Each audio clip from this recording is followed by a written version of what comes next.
আজকে আমি তোমাদেরকে দেখাবো ওটসের রুটি করা। খুবই সহজ। এই যে ওটসটাকে আমি একটু কড়াইয়ের মধ্যে ড্রাই রোস্ট করে নিচ্ছি, তারপর এটা মিক্সিতে দিয়ে আটা করে নেব। এই যে আমি মিক্সিতে দেওয়ার জন্য মিক্সির বাটিতে নিয়ে নিয়েছি ওটসগুলোকে একটু ড্রাই রোস্ট করার পরে। এবার মিক্সিতে আমি আটা করে নিচ্ছি। এবার মিক্সির মধ্যে আমি একটু কড়াই বসে দিয়েছি, তার মধ্যে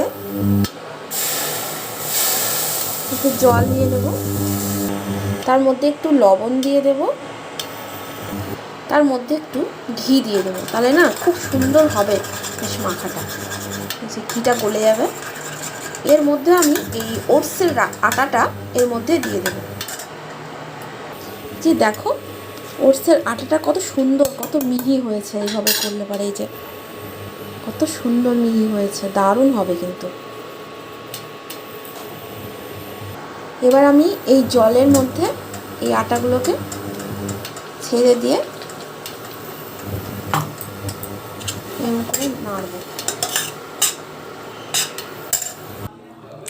এবার দেখছো এই ওটসের এই যে রুটিটা বানানোর জন্য যে জলটা গরম করে আটাটা করে নিলাম এইভাবে। এবার এটাকে ভালোভাবে এইভাবে মেখে একটু ঢাকা দিয়ে রেখে দিতে হবে। তারপরে এটা বেলবো যখন তোমাদেরকে দেখাবো। এই যে দেখো ওটসের আটাগুলো কেরম করে মেখে এরকম রুটির মতো করে নিয়েছি। এবার আমি এখানে হচ্ছে বেলবো।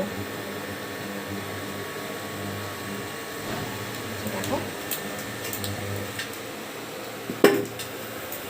খুব লেগে যাবে, কিন্তু তোমরা ওটসের আটাও নিতে পারো, এমনি আটাও নিতে পারো।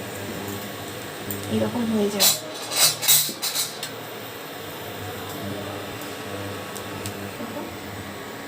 এই যে আমি এটা রুটির শেপ দিয়েছি। এবার আমি এটাকে ভাজবো। এই যে ছেড়ে দিলাম।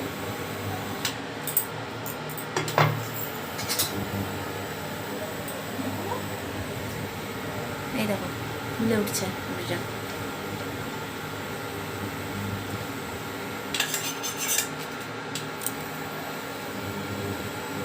ওটসের রুটিগুলো আমার হয়ে গেছে। দেখো 3টে রুটি করেছি আমি এখানে, কতটা নরম। দেখো এই যে একদম মানে এইভাবে ছিঁড়ে যাবে।